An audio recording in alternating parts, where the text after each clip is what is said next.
What up everyone, Shark here. Welcome back to the channel. What I've got for you today is probably more of like a podcast style video. What I'm going to do here is review the patch notes for 1.0.9 with my buddy Cora. When I say patch, I'm using that term loosely.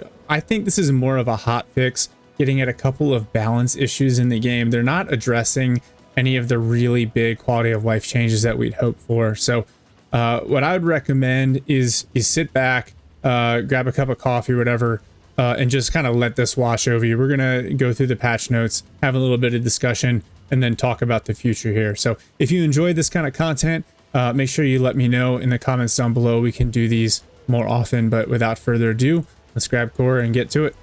So what we're going to try to do, because this is a smaller patch, like I said, more of a hot fix, we're going to start with kind of the unit changes. We'll talk about some of the mechanics that updated, and we'll talk about some of the things that they missed. So Cora, anything before we get started? No, nothing much. Let's get to the point. Yeah, let's do it. All right, so starting with the US side, Special Operations Forces, AC-130 availability reduced from 2 to 1. Killer Eggs, Stinger price increase from 15 to 20. Delta Force, both variants now cost 110, so that's a price increase for their CQC. The RQ-170 goes from 170 to 200. Ranger Maws price increase from 90 to 100. Para Rescue price increase from 60 to 70. Ranger CQC loadout now gets an additional law, and Rangers RRC close quarters loadout price increase to 80 to match the standoff loadout. Any big takeaways here from you? Well, the AC-130, no more shenanigans. You're not going to see people running at least like 6 AC-130s at the beginning of the match and just screwing around. It is fun. I enjoy doing it. But yeah, fun time is over, so rip. Killer Egg Stingers, I don't think that's really needed because these Killer Eggs, right, they're very easy to die. They have no flares, no ECMs. Yeah, they'll just die in one shot, so it doesn't make sense. The Delta Force does make sense. Just make it the same price, whatever, no big deal. The Sentinel price increase, that's a bit of an increased price. I don't really like that, but whatever. The Walls teams, I don't like that. Even the Para Rescues, I don't like the price increase. That will affect with other specs, but we'll talk about that later. I don't get the Para, like I don't remember seeing Para Rescue all that often. On the Maws side, I get it because with the nerf to APS, which we'll talk about later, that just is a straight buff to the Maws. So I get them getting a little bit of a price increase. Yeah, you're definitely going to have to be more deliberate with your Sentinels, because throwing away a Sentinel for 200 points now, that's gonna hurt. Armored Brigade Iron Thunder upgrade price increased by 15. Pack 2 4 missile upgrade price increase from 60 to 80. So that'll take the Pack 2 to with 4 missiles to 200.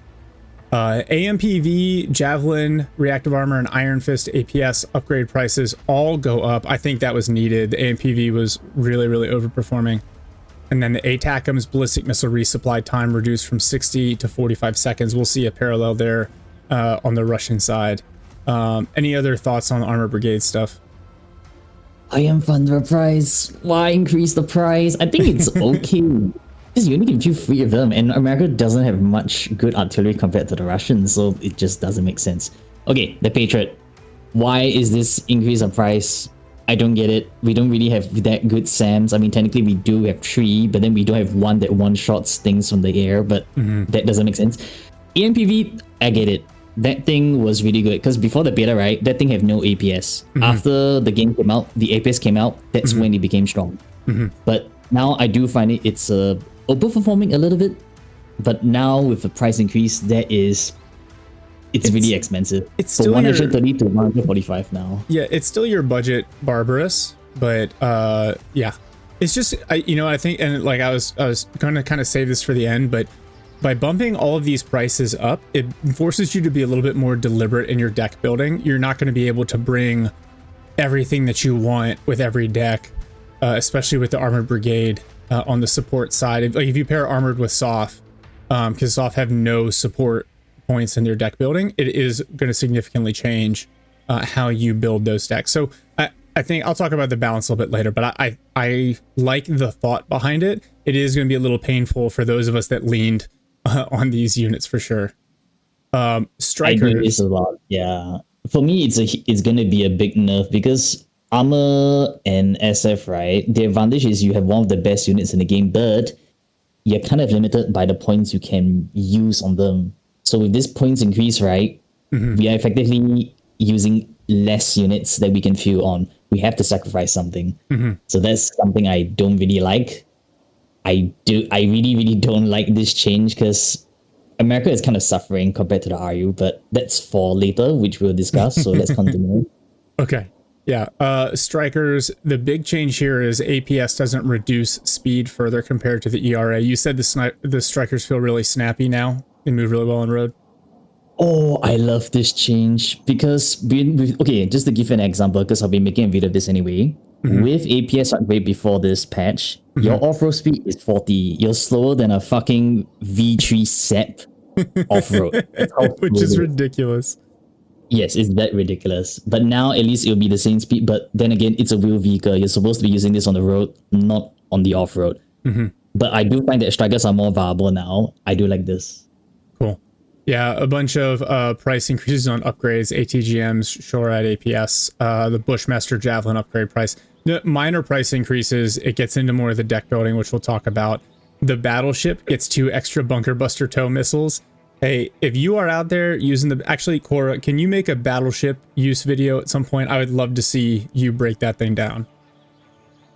You mean the shenanigans? I mean, eventually I'm going to cover every unit based on if people wants to see it. But I can guarantee you this. I love using the battleship. And now you give me a bunker buster to kill infantry with.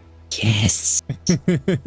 Yeah, battleship memes commence. All right, last for the US, airborne. Airborne squads now carry an extra AT-4 rocket launcher. And the M7 rifles get a slight damage buff. And then the B1B will no longer suicide itself when it drops a nuke.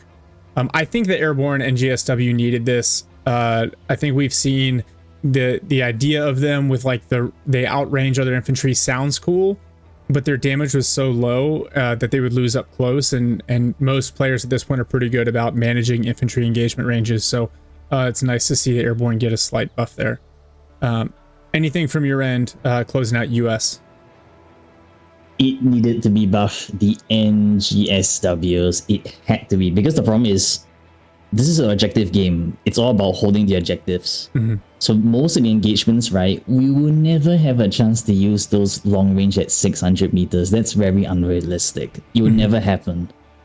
So that buff, I feel like it should be higher, at least 1.3, because 1.1, 1.2 is still quite low. And then you have meme units like the Coastal Marines infantry, which can literally out DPS you and fire on the move. The airborne infantry, right? You still need to make them stay still with the next generation weapons. It can't move because that's half of its kit.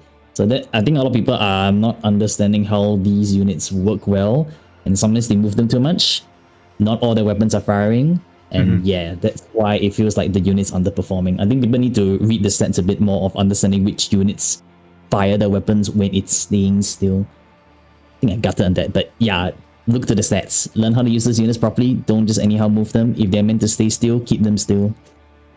Yeah, Airborne. It's a little bit of a trickier unit to use, depending on the other specialization that you pair with it as well, what you have available. So, yeah, good points there. All right, moving on to the Russians, starting with the coastal troops.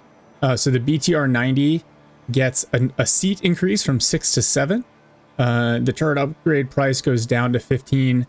This one, I can hear people rejoicing already. The KA-52 Katran helicopter aim time with the cruise missiles increased by 3 seconds. Time between missiles increased by 1 second. Cora, your thoughts on this? Oh, okay. First things first. Like, I did my BMP3 video and I already show how insanely powerful it is against infantry. What they just did to this BTR 90 is you just created a BMP3 with a speed of 100 speed on the road, which basically makes this really powerful, and you can put like literally like 7-man infantry, which the Russians have a lot of them. So I can put like Shtemervikis or any other 7-man infantry in it and just run and gun with these guys. This is literally like a BMP3, but it moves even faster. Yeah. Also for the K-52, right? We know people use those as cruise missile artillery. That thing's pretty strong. Very, very hard to counter because it's at the back line, you just fire. So I think with this slight nerf to it, right, I think that's good, but I don't think it's really going to stop it because it's still going to be very strong. So I guess this is a light attempt that they try to do. I don't think it's going to make any changes. It's still very strong. Yeah, I think it's very strong, but that additional aim time means that you either need to laser guide them, which is fair, or if you can actually avoid them by staying on the move. I've had a lot of people hit me up in comments saying, how do I deal with cruise missile spam? And the answer is you just never post up. You either are pushing forward or you're backing off to resupply. If you stay in the same spot, you're going to get schwacked by cruise missiles. Now, all that said, it is really annoying to deal with. And I'll talk about that a little bit later. I think that's one of the reasons they looked into this. But I think, they buffed the Barrig a little bit. They added missile reserves to the Quartet. And the Iskander got the same resupply time reduction as the, is it the Gimlers? The ATACMs. So I think they wanted to buff coastals, and I think they did.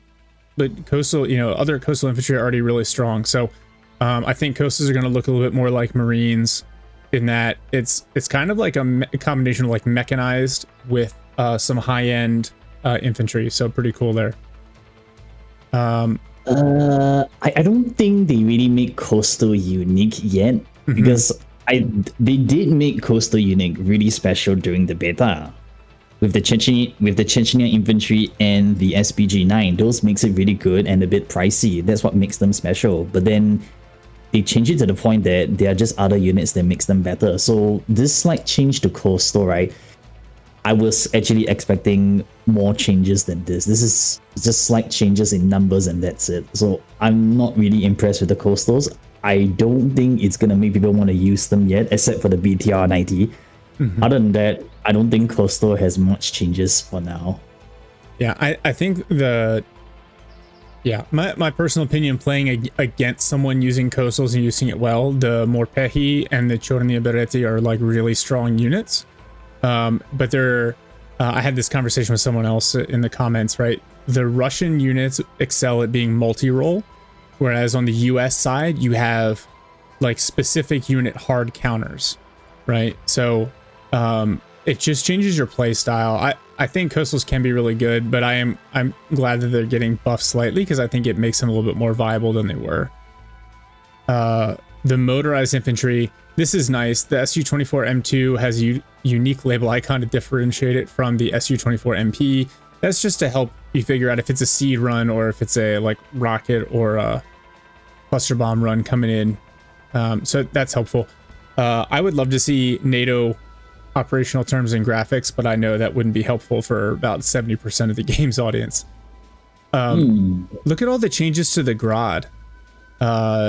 Smoke rocket price reduced, incendiary rocket price increased, and then the damage and DOT duration reduced. So I do want to point out the DOT duration reduced. That just means that the damage is going to happen.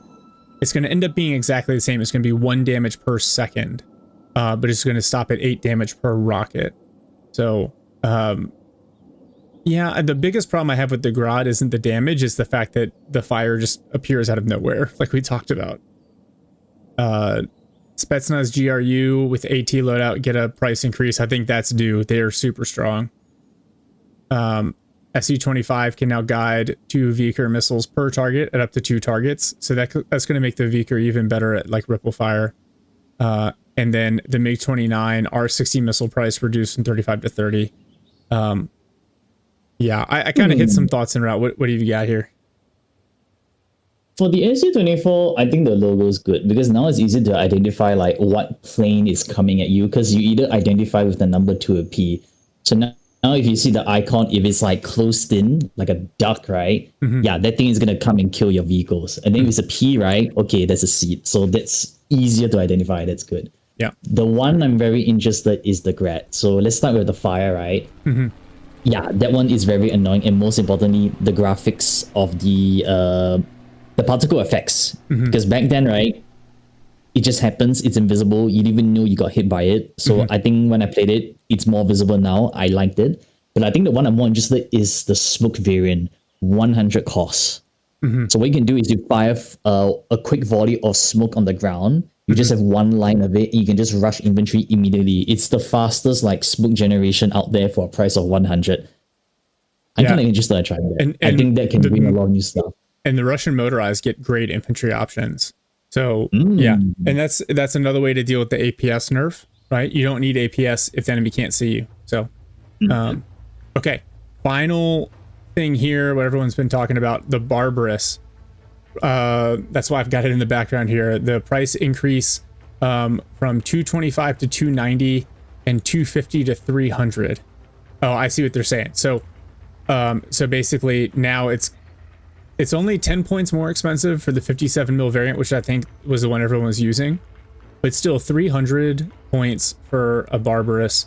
It is a really highly performing unit, but I think the combination of the APS nerf and the 300 point or the point increase means it's just going to be a little bit more dear to the Russian player. Yeah, what do you think, Cora? Is that enough? I think for the basic from 225 to 250, because there are times where you don't really need that 57mm gun. It's you bring that vehicle for the armor. That is T14 armor protection, and with 4 APS, that's super tanky. And most of the time, right, you just need a vehicle to just get you to the front, get your infantry in, and then just provide fire support. Sometimes you don't even need that 57mm gun. So I think that price increase, right, we won't be able to fill as many T15s as we can, but most importantly, I go back to the motorized. A lot of assholes like us, right, we use T15s with GRUs. Yeah. And now you look at the price increase, yeah, now it's going to be a bit more pricey for us. So it's going to make us debate like, do I use other units now besides GRU? Because it's pretty expensive, 145 for full AT. Yeah. Chrysanthema upgrade price increased by 5. I think this needs to go up. The Chrysanthema is busted. If you're not using the Chrysanthema, I don't know what to tell you. The Ingenierie Sturmoviki price increased by 5. I think this is due. They are very strong. They're really the Russian faction's one hard counter with infantry, but they come with explosives as opposed to flashbangs on the American side. So yeah, that's probably due. Koalitia prices increase slightly as well, and then the TOS price increase a little bit. So before we get into overall balance, any thoughts here? The Chrysanthemum Mickey, I mean, a lot of people still don't understand that these things can repel fire, but they don't have EPS and are very weak against top attacks. So actually, a striker with Javelin can wreck it quite easily, even though it will take one ATGM, but then you will kill that thing. So I think they're not as scary as they are, actually. You just need to take note. I think the big one we need to talk about is the Torsa. That's not a small price increase. That's a huge price increase. That's fair. That price. Yeah, that's massive. That's 75 points. Yeah. Yeah, but I get it because this thing is strong. Thermobaric. This thing hits really hard.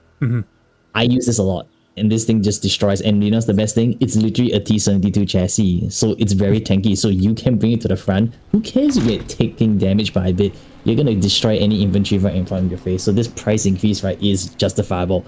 Even today, when I was playing some games, right, people still use the Torsa. It's just that good. Yeah, that is. I just pulled it up. 30 damage per shot. Yeah, that's nasty. That's some nasty artillery. So, what we'll do here, because we've gone through all of the major notes, right? And I've kind of talked a little bit. I've alluded to a couple of different things that we've been going through here. A couple of general balance changes. APS system cooldown has been increased from 5 to 6 seconds. So this is designed so that reloadable RPGs can shoot again before the end of the cooldown. I like this change because it means that you have to be deliberate with your APS, right? You can't just, yeet or unga bunga your vehicles with APS at the enemy and just eat the first 4 or 5 shots that come in. Now you will still take some damage, and because handheld AT will apply crits to your vehicles, there's actually some pretty significant risk. So the APS is still helpful in helping you manage, I bumped into a tow team in the woods somewhere. All right, you get a freebie, but if you run into a Ranger Moz squad in the wood, they are going to eat you.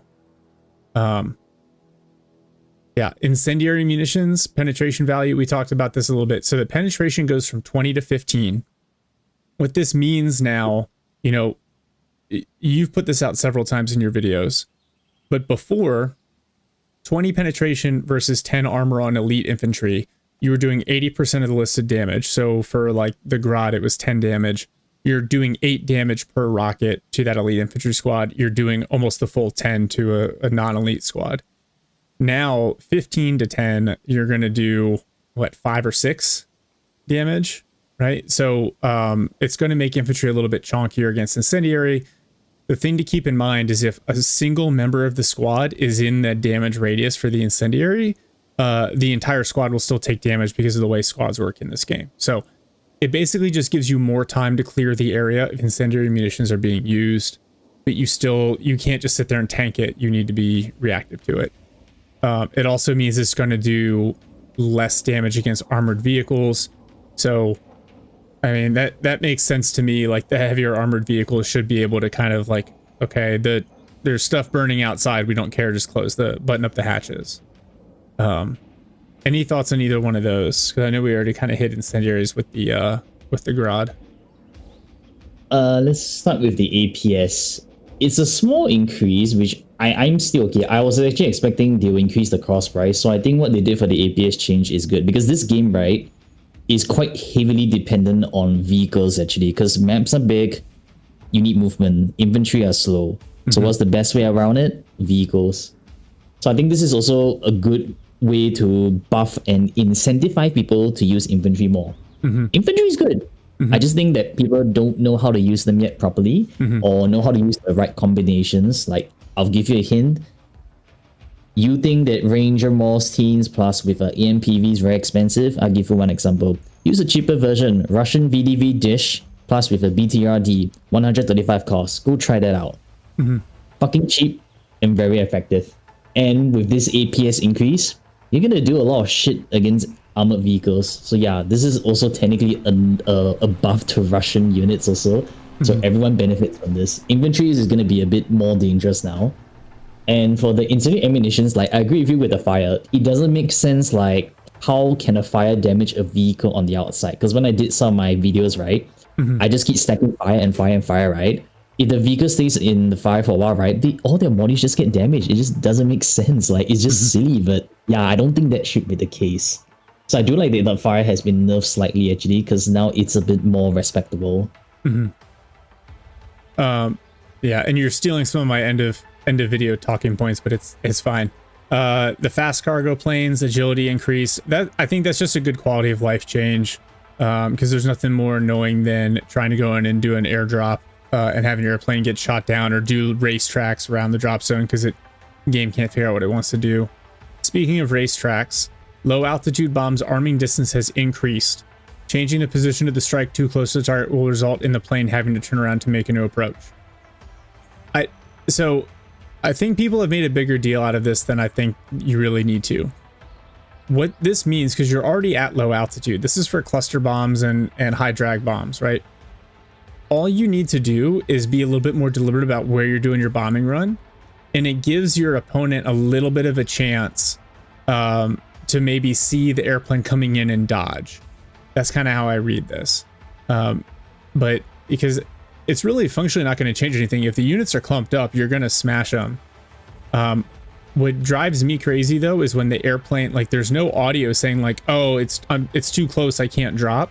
Instead of dropping, the airplane still flies over it and then does a go around, and that usually results in a dead airplane. So kind of a separate conversation there, but I don't think that's going to have that big of an effect on gameplay. Do you see anything there? I don't think it'll change the gameplay much, because end of the day, if you're on the receiving end of it, right, most of the time when that plane is flying low and you don't have a plane up there that is spotting targets, or even the drone, you're never going to see that plane. And by the time the bomb drops, right, your reaction time won't be there to react enough unless you see it beforehand. Then you have a chance. I do like they increase the arming distance increase, because that way it makes it easier for us to actually drop the load. Because like what you said earlier, we missed it, that's it. That plane is going to die. It's going to die to a turret at the back line. And sometimes these planes, right, we don't expect it to survive. We usually use it as a way to trade up to at least stop an enemy push that is important. Like, I rather lose that plane, but at least I stop that armor push and disable him and make him think twice. It's a valuable trade, even though I pay more money for it. So I think this won't really do much. It's just easier for us to use the bombs. And then the last thing I want to highlight here, the laser range for vehicles increased from 2,400 to 3,000 meters. I think this is one of those things. I think it's a good change. I think the unit should be able to laze out to their optical range. That's just my opinion. Ooh, I love this change. Oh my god, I love using lasering. Oh yeah, but fun fact, it's not working as intended. They haven't patched this yet. Nope, they haven't. As of right now, it's not up to 3 kilometers. It's only at 2.4. Even a nice guy, right? He was doing testing, right? Nope, wasn't working. Even I was like thinking like, what the hell's going on? So yeah, they didn't patch everything yet. So devs, what are you doing? You forgot to mention one more thing. The helicopters anti-radiation missiles. Yeah. How often do you see helicopters with anti-radiation missiles? At higher elos, I start to see them offer because they can provide as a deterrent to actually force an enemy vehicle to off their radar. But this change that they do, right, isn't going to do a thing because you know how the overkill mechanic works, right? Only 2 seed missiles will go directly to the vehicle. So most cases, right, you will always fire up to 2, right? And that's it. You can't fire anymore. Overkill mechanic. And most of the time, this is only going to affect helicopters like the Cobra, the Viper, and the Katran, which is the Ka-52. But you're not going to see that on the Katran. Everyone and their mother is going to use it for either an ATGM or cruise missile. So it's either Cobra and Viper. But you always run those guys in pairs. You don't run it as a single unit. So this radiation firing quicker succession, nah, it's not going to do anything. Yeah, no, I agree there.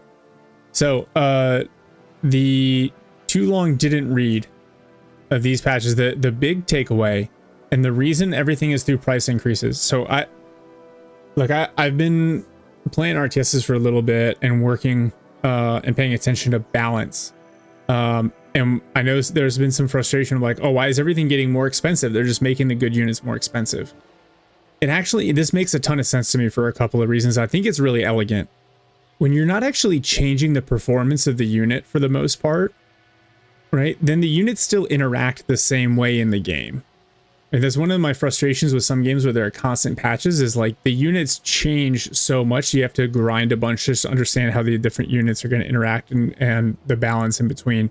But really what they're doing is they're taking a look at the performance of units and they're saying like, okay, the RQ-170 is providing a lot of value, so we have to increase its price to make it balance. I think that's a really elegant solution. The knock-on effect of the price increase, and we talked about it, is now you can't afford to put as much stuff in your deck. So if you want a bunch of these like really exquisite units, now there's a trade-off. So either your deck's going to end up unbalanced, like you're just not going to have a capability, or it forces you to use less of the super high-end units. And so I think it's kind of an indirect buff to your mainline infantry, which have been in kind of a less than ideal place. Now it makes more sense to bring Rangers, Airborne, rifles, the Motostrelki, because they can handle a bunch of different problems all at the same time, and they're cheap enough that it makes it worthwhile. So that is my kind of quick take on the price increase as a way to balance things. What do you think, Cora? I remember someone showed me statistics by they have a graph where they show like which are sort of like the meta decks, and the ones that are always on top, right, is always guards plus motorized, and for the Americans, armor plus special forces. I just feel like this patch, right, is that they see which decks are the most popular and most successful, right, and then they just nerf it based on that, because those decks, right, are supremely good when it comes to solo gameplay, and a lot of people that play this game, right, are solo players. I think about maybe 70% roughly. These decks are really, really good because they're very independent. You don't need to rely on other teammates because sometimes you just can't trust your own teammates on what you're doing and you have to figure out things on your own. And these decks, they just give you every versatility. But if you play them in proper stacks, right, they are very overtuned. Super overtuned to the point that it can be considered, I would say it's potentially close to broken, especially for the Russians. So I do understand some of the changes and nerfs, but at the same time, I also don't like it because I do enjoy using those decks and the pararescue. Why? Why did you have to nerf that? I love that unit, a $60 unit for flashbang. Like, why? You nerf everything else. I don't care to center those 200 points, but my pararescue. Why do you have to molest it? I heard it was just aimed just at you. Yeah. I think they're good changes. It's going to change the way people look at the game. The other thing that I noticed, and you see this with the small change to the K-52 and the cruise missile aim time, what they're trying to do is identify things that are frustrating in the game and modify them slightly. And it's almost like, you know, like you can't balance the game purely based off what the guys at 2200 elo are doing, because they're going to find a way to win no matter what. But like the APS cooldown being increased just slightly, like I've heard people say like, oh, that's not realistic compared to the, like, bro, it's a video game. What they're trying to do here is make it balanced and fun. And so that just increases a little bit of, it's really a buff to infantry, like you said earlier. That's essentially what it is. It's a buff to main lines. It's a buff to AT infantry. And then with the cost increases and some of the mechanics increases on things that are not fun or frustrating to play against, like the surprise incendiaries, the helicopter-based cruise missiles. That's how that reads to me.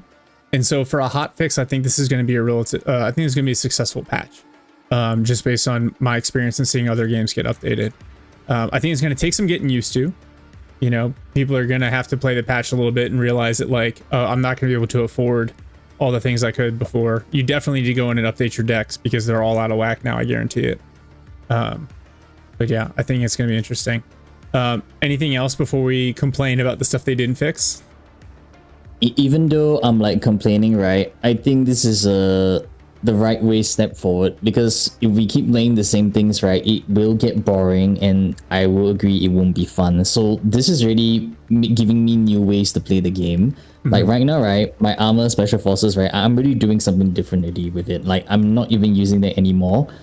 I'm even using silly things like EMPVs with Mech Rifleman just to see how it goes, and that's surprisingly funny. I even start using Strikers MGS and just literally send them forward quickly, and after that changes, right, MGS playing aggressive actually works.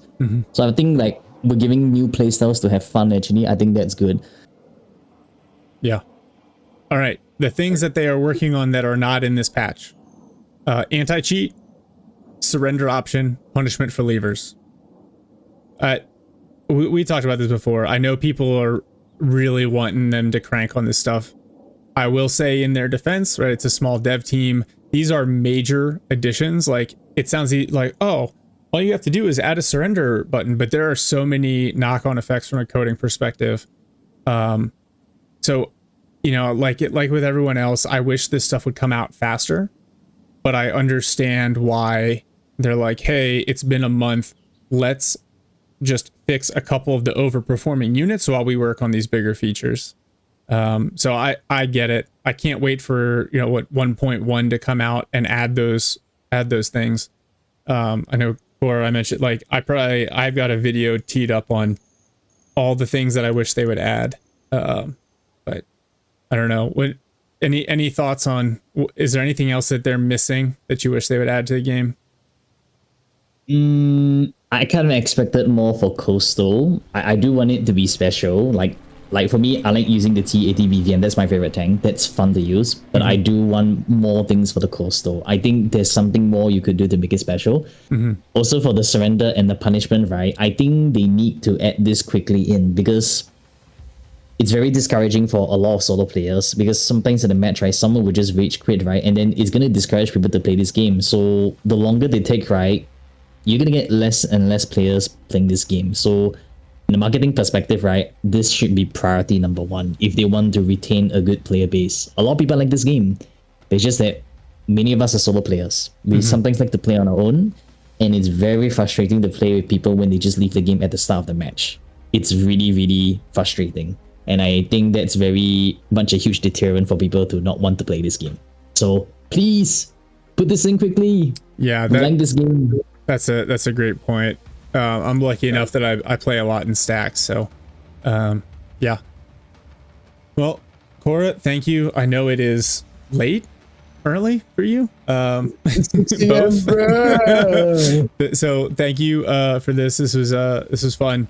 And thanks everyone for listening. We will see y'all in the next one.